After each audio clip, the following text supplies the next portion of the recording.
ચલો કિસ્સો નંબર 1 હતો એમાં સાદા માઇક્રોસ્કોપમાં પ્રતિબિંબ આપણે નજીકતમ બિંદુએ મેળવ્યો હતા. કિસ્સો નંબર 2 ની અંદર આપણે પ્રતિબિંબ મેળવવાનું છે અનંત અંતરે. તો અનંત અંતરે પ્રતિબિંબ ત્યારે મળશે જ્યારે વસ્તુને આપણે મુખ્ય કેન્દ્ર પર મૂકીએ ત્યારે. જ્યારે વસ્તુ મુખ્ય કેન્દ્ર પર હોય તેનું પ્રતિબિંબ અનંત અંતરે મળે છે.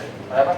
આપણે કોઈ વસ્તુને આપણે નરી આંખે જોઈએ છે, એ વસ્તુ ક્યાં છે આપણી પાસે? અત્યારે નજીકતમ બિંદુએ છે. હવે નજીકતમ બિંદુ એટલે 25 સેન્ટીમીટર હશે અંદાજે. એની વચ્ચે આપણે લેન્સને એવી રીતે ગોઠવવાનું કે એનું પ્રતિબિંબ અનંત અંતરે મળે. તો લેન્સને આપણે વસ્તુથી કેન્દ્ર લંબાઈ સુધીના અંતરે મૂકશું. એટલે કે માની લો કે આની કેન્દ્ર લંબાઈ 15 સેન્ટીમીટર હોય તો વસ્તુથી લેન્સને 15 સેન્ટીમીટર અંતરે મૂકવાનું, તો પ્રતિબિંબ ક્યાં મળશે? અનંત અંતરે. હવે આ કિસ્સામાં આપણે કોણીય મોટવણીનો ઉપયોગ કરવાનો છે. તો કોણીય મોટવણીનું સિમ્પલ મતલબ થાય પ્રતિબિંબ વાળી જે ટર્મ્સ હશે એ ઉપર આવશે અને વસ્તુવાળી ટર્મ નીચે આવે. કોણીયમાં ખૂણાની વાત થશે. એટલે એંગ્યુલર મેગ્નિફિકેશન છે એમાં પ્રતિબિંબ સાથે બનેલો ખૂણો ઉપર હશે અને વસ્તુ સાથે બનેલો ખૂણો નીચે આવશે. આ સૂત્રમાં આપણે θ0 અને θi ની કિંમત મૂકવાની. θ0 ની કિંમત આપણને આકૃતિ A માંથી મળશે. તો આકૃતિ A પરથી તમે લખી શકો tan θ0. આ ત્રિકોણમાં જો તો ખૂણાની સામેની બાજુ છે એટલે tan θ બરાબર થાય સામેની બાજુ ભાગ્યા પાસેની બાજુ. તો tan θ0 બરાબર સામેની બાજુ છે h અને પાસેની બાજુ છે આપણી પાસે d. હવે કન્ડિશન કે જ્યારે ખૂણાઓ ખૂબ જ નાના હોય ત્યારે tan θ નિયર ઇક્વલ ટુ θ લેવામાં આવે. એટલે tan θ0 ની જગ્યા પર θ0 લખો તો h ના છેદમાં d. આ તમારું સમીકરણ નંબર 2. હવે આપણે એમાં કિંમત જોઈએ θi ની કિંમત. તો θi ની કિંમત લાવવા માટે આકૃતિ B નો ઉપયોગ કરશું. તો આકૃતિ B પરથી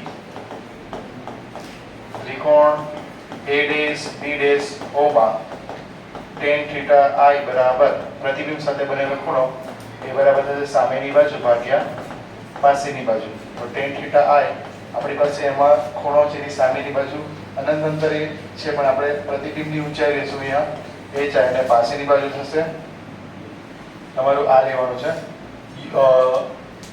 પાસેની બાજુ આપણે આ લેશું. બરાબર. આ ત્રિકોણ જોવાનું છે અને સમાંતર જવાનું છે આપણે.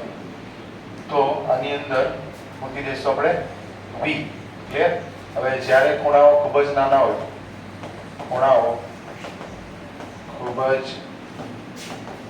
હોય, ત્યારે tan θ બરાબર લેવામાં આવે θ. એટલે θi બરાબર થશે hi ના છેદમાં b.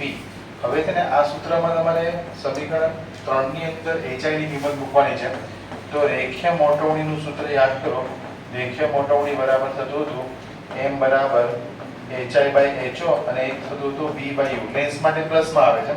તો hi બરાબર થશે v/u ગુણ્યા આ ho ગુણાકારમાં જશે. તો જો અહીંયા આગળ u એટલે વસ્તુ અંતર છે. આપણા આ કિસ્સામાં વસ્તુ અંતર છે તે m બરાબર છે. તો લખી શકો જ્યાં u બરાબર f એટલે hi નું સૂત્ર બનશે hi બરાબર v ના છેદમાં f ગુણ્યા ho. આને નંબર આપી દો 4. હવે સમીકરણ 4 ને મૂકી દેવાનું સમીકરણ 3 માં. સમીકરણ નંબર 4 ને સમીકરણ 3 માં મૂકતા ચલો મૂકી દઈએ તો સૂત્ર બનશે θi બરાબર hi ની કિંમત છે v/f ho અને છેદમાં પાછું v પણ છે અહીંયા સમીકરણ 3 માં.